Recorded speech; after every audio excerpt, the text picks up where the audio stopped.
నమస్తే welcome to our channel. ప్రస్తుతం మనతో కోయ గురూజీ పి బ్రహ్మం రాజు గారు ఉన్నారు. వారితో మాట్లాడదాం. నమస్కారం అండి. నమస్కారం.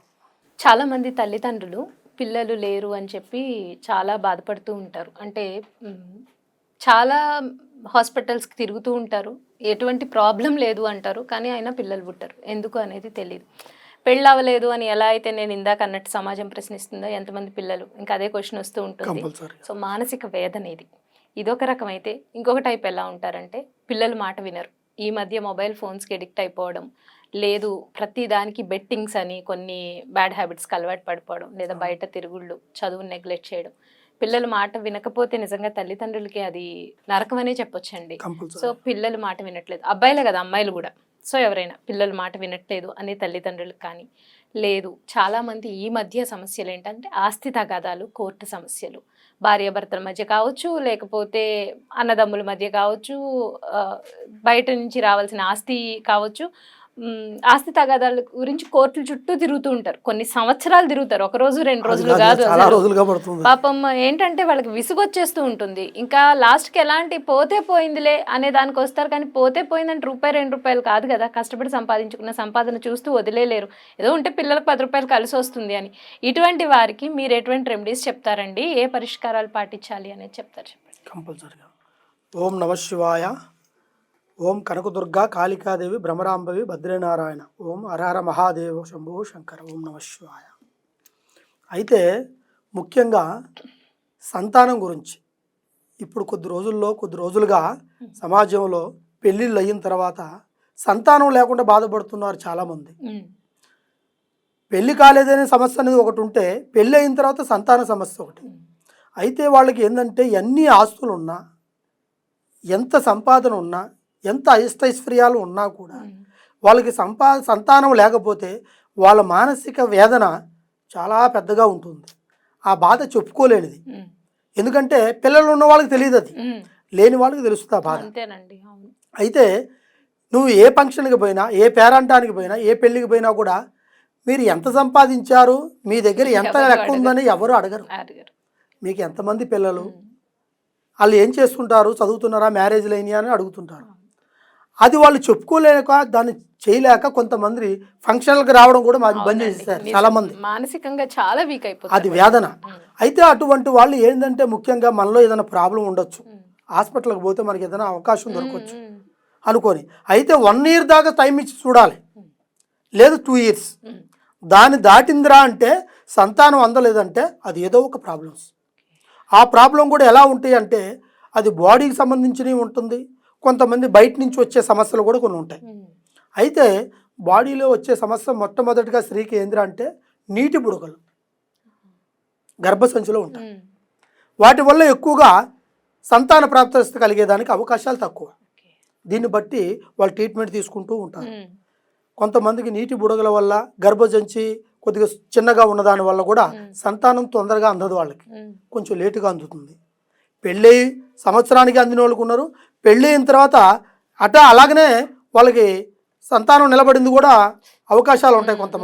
కొంతమందికి 5 సంవత్సరాలు, 6 సంవత్సరాలు, 7 సంవత్సరాలు, 11 సంవత్సరాల దాకా పెళ్ళి అయినా కూడా వాళ్ళకి సంతానం లేదు. అంటే వాళ్ళకి కొన్ని ప్రాబ్లమ్స్ ఉంటాయి. అది మొట్టమొదటిగా ఏం చేస్తారంటే పెళ్ళి అయిన తర్వాత 2 సంవత్సరాలు 3 ఏళ్ళ తర్వాత హాస్పిటల్కి వెళ్తారు. సంతానం కలగట్లేదు అంటే హాస్పిటల్కి వెళ్తే ముఖ్యంగా వాళ్ళు డాక్టర్ చూసేది ఏంటంటే పరీక్షలు చేస్తారు. మెయిన్గా అది నీలో ప్రాబ్లమా, అతనిలో ప్రాబ్లమా అని కూడా చూస్తారు.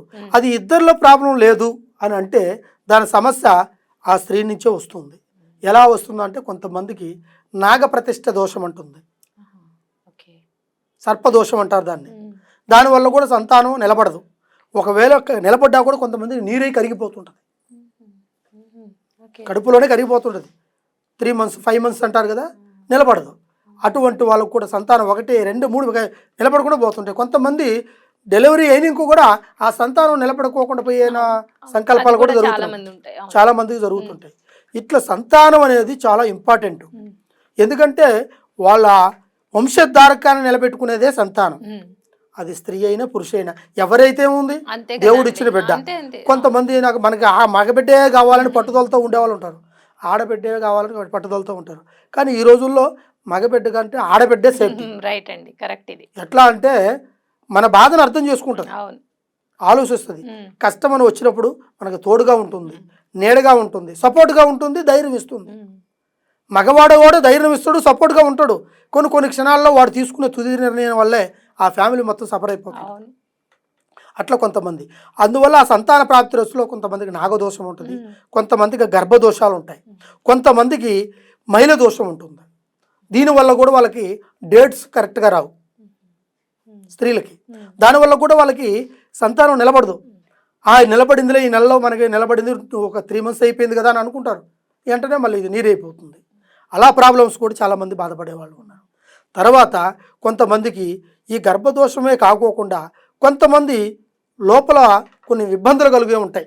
అంటే గర్భసంచులలో కొన్ని గడ్డలు ఉంటాయి, చాలామందికి జరుగుతుంటాయి. దానివల్ల కూడా డాక్టర్స్ చెప్పేస్తారు సంతానం కలగదు, అందినా కూడా అది నిలబడదు, లేదా వాళ్ళు మెంటల్గా పుట్టేవాళ్ళు ఉంటారు అని చెప్పేసి ఉంటారు. అలాగా అయితే మీకు ఏ ఒక్క ఇబ్బంది ఉన్నా కూడా సంతానం విషయంలో కంపల్సరిగా పెళ్ళైన 5 సంవత్సరాల వరకు దానికి గడియా రెమెడీస్ అనేది ఉంటుంది. దాని తర్వాత కూడా కొన్ని ఉంటాయి, 11 ఏళ్ళే, దాని తర్వాత మళ్ళీ పిల్లలు కలగరు, అవకాశం దొరకదు. కొంతమందికి కొన్ని రెమెడీస్ ఎలా ఉంటాయి అంటే సంతానం కలకపోయినా కూడా వాళ్ళు ఇన్ని రోజులైంది, 5 సంవత్సరాలైంది కలగలేదు అంటారు. కంపల్సరీగా వాళ్ళు కొంతమంది ఏదో ఒక బాధతో దత్తు తీసుకుంటారు పిల్లలు. దత్తు తీసుకున్న ఒక వేళా విశేషం వల్ల ఆ స్త్రీ గర్భంగా ఉంటుంది మళ్ళీ. అలా చాలా మందికి ఉంటుంది. అది దైవ సంకల్పం. అది మీకు ఒక బిడ్డ నుంచి ఇంకో బిడ్డ రావాలని అది మీకు ప్రాప్తి ఇచ్చింది. అట్లని పుట్టిన బిడ్డగా ఇంపార్టెంట్ ఇచ్చి పెంచుకున్న బిడ్డని ఇంపార్టెంట్ కాకుండా చూడకూడదు. ఇద్దరు ఇరుగురిని ఒకే రకంగా చూడాలి.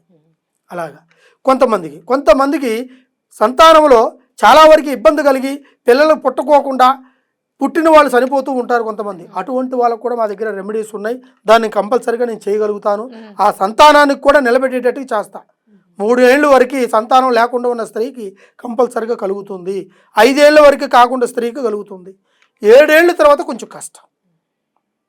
వాళ్ళ ఏజ్ని బట్టి వాళ్ళ బాడీలో ఒక ఇమ్యూనిటీ పవర్ అని బట్టి కొంచెం తక్కువతుంది అన్నమాట. తర్వాత పెళ్ళిళ్ళు అయిన పిల్లలు పుట్టిన తర్వాత వాళ్ళు ఎదిగిన తర్వాత వాళ్ళు మన మాట ఇది ఈ రోజుల్లో చాలా ఎక్కువగా జరుగుతుంది. ఎలా అంటే నాకు ఈ అమ్మాయే పెళ్లి చేసుకుంటా అనేవాడు ఒకడు ఉంటాడు, లేదా అబ్బాయినే చేసుకునే వాళ్ళు ఉంటారు. అది వద్దమ్మా, అది సంబంధం కరెక్ట్ కాదు, పిల్లోళ్ళు మంచోడు కాదని మనం చెప్పినా వాళ్ళు అదే దానికే కనెక్ట్ అవుతుంటారు. కానీ ముందు జాగ్రత్త ఎవడు వినడు. దెబ్బ తగిలిన తర్వాత వచ్చి ఇంట్లో కూర్చుంటది, అదే కదా వాడు చెడ్డోడని తెలిసిపోతుంది. ఇక ఇంట్లోకి వచ్చి కూర్చున్న తర్వాత అప్పుడు ఎవడు ఏడవాలి? తల్లిదండ్రులే కదా అండి, అంతే కదా. నువ్వు ఏడుస్తావు, నువ్వు ఒకదా వాళ్ళే కాదు నువ్వు కూడా ఏడుస్తావు, కానీ నిన్ను చూసి వాళ్ళు ఏడవాలి. అప్పుడు నీ జీవితం సున్నా. ఒక స్త్రీకి ఒకసారి మాంగళ్య దారం జరిగిన తర్వాత రెండో మ్యారేజ్ అంటే చాలా వరకు చులకనగా చూస్తారు జనాలు. పురుషుడు అంటే అది రారే ఎక్కడైనా అనుకోవచ్చు, కానీ ఒక స్త్రీకి ఇంపార్టెంట్ అది. కానీ అది బాగా దాన్ని గుర్తుంచుకోవాలి, అది ఒక్కటే మనకి ఇంపార్టెంట్. ఎందువల్లరా అంటే అది మనకు కావాలి అనుకున్నప్పుడు దానికి మంచి చెడులు చూసుకునే ఆ ఒక ప్రయత్నం చేయాలి. కొంతమంది ఇప్పుడు సెల్ ఫోన్లకి అలవాటు అయిపోతారు. 24 గంటల పిల్లలు వద్దు అక్కడ పెడే చదువు మీద పెట్టరు, చెప్పిన మాట వినరు, టైంకి తినరు. వాళ్ళకి ఆ టైమింగ్తో కూడా తెలియదు, వాళ్ళకి అదే ఆట, అదే ప్రపంచం వాళ్ళకి. అలాగే ఇచ్చిన దానివల్ల ఆ పిల్లలు చదువు మీద లేకుండా జ్ఞాపక శక్తిని పోయి రేపు ఫ్యూచర్నే మర్చిపోతారు. అలాగని కొంతమంది ఇబ్బంది పడుతుంటారు. చిన్న పిల్లడికి చేయండి, వాడి చేతిలోంచి ఫోన్ లాక్కోండి, వాడు కోపం వచ్చేసి ఏదంటే అది కొట్టేస్తాడు. ఇట్లా చాలా మందికి ఉంది. అలాంటి అలవాట్లు పిల్లలకి నేర్పియొద్దు. అది ఎంతవరకు నేర్పించాలో అంతవరకే. తర్వాత కొంతమంది పిల్లోళ్ళు చెడు తిరుగులు తిరుగుతుంటారు. వద్దురా స్నేహం అన్నప్పుడు ఆ స్నేహం వల్ల పోయినోడు కంపల్సరిగా వీడు చేయకపోయినా కూడా పని పక్కన వాడు చేస్తే వాడి వల్ల వీడు ఇరుక్కుంటాడు. కంపల్సరిగా కేసులని, కోర్టులని, సమస్యలని తెచ్చి పెట్టుకుంటాడు. వాడి వల్ల కూడా చాలా ఇబ్బంది. వీడు తాగి నడపడము, డ్రైవింగ్ చేసినా కూడా గుద్ది చంపడము, ఇలాంటివి చాలా జరుగుతుంటాయి. నీ వల్ల అవతల వాడి ప్రాణం పోతుంది, అవతల వాడు రిస్కులో పడతాడు. అదే చెడు స్నేహం చేయకుండా ఉంటే ఈ సమస్యలన్నీ నీ చుట్టూ తిరగవు. నీ పెద్దవాళ్ళు, నీ తల్లిదండ్రులు ఈ బాధలకు బానిసలు కారు. ఇలాగ వాళ్ళు టెన్షన్ పడరు, నువ్వు కరెక్ట్గా లేవు. అందులో పెద్దవాళ్ళు కూడా మనం తీసుకోవాల్సిన నిర్ణయం ఏంటంటే పిల్లల్ని ఎప్పటికీ కనిపెట్టుకుని తిరగాలి. మనం ఏం చేస్తున్నామో మనకి తెలియట్లే. మనం పొద్దున్నలాగానే ఆఫీస్కి పోతున్నాం, వస్తున్నాం, కానీ వాళ్ళు ఏం చేస్తున్నాడు, వాడి చేతిలో మొబైల్ ఉంది, ఎవరికి ఫోన్ చేస్తున్నాడు, ఎవరితో మాట్లాడుతున్నాడు, ఏ విధంగా మాట్లాడుతున్నాడు, ఆ స్త్రీ ఎవరితో మాట్లాడుతుంది, ఆ పిల్ల అనేది కొంతమందికి తెలియదు. కానీ ఆ తప్పుడు ప్రయత్నాలు జరిగిన తర్వాత ఒక ఆడపిల్ల మీద చిన్న మచ్చ పడ్డా కూడా ఆ పెళ్లి గురించి చాలామంది తప్పుడుగా మాట్లాడతారు. అది చాలా జాగ్రత్తగా పాటించాలి. కొంతమందికి తెలియవు, ఇది కాకపోతే ఇంకో సంబంధంలో అనుకుంటారు. సంబంధాన్ని ఇక్కడ ఉద్దేశించి కాదు, రేపు నీ క్యారెక్టర్ని అవతల వాడు ఎత్తి చూపించుకోడు, ఏలెత్తి అనేది సమస్య. కాబట్టి దానివి కూడా. ఇక కోర్టు సమస్యలు, ఆస్తి తగాదులు, గొడవలు, చికాకులు ఉంటాయి.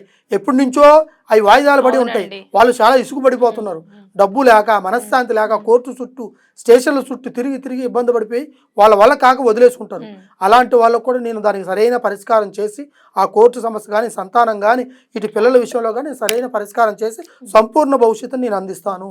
కంపల్సరిగా మీకు ఆ రెమెడీస్ నా చేతుకుంటా చేస్తే కంపల్సరిగా జరుగుతాయి, జరిగినాయి కూడా. సంతాన సమస్యలతో బాధపడుతున్నా, లేదు పిల్లలు మాట వినడం లేదు, లేదు అంటే కోర్టు వ్యవహారాలు కానీ, లేకపోతే ఆస్తి తగాదాలు కానీ, ఇటువంటి సమస్యలు ఉన్న వాళ్ళు కింద కనిపిస్తున్న నెంబర్కి కాంటాక్ట్ అవ్వండి. మీ సమస్యలకి పరిష్కారం దొరుకుతుంది. ధన్యవాదాలు.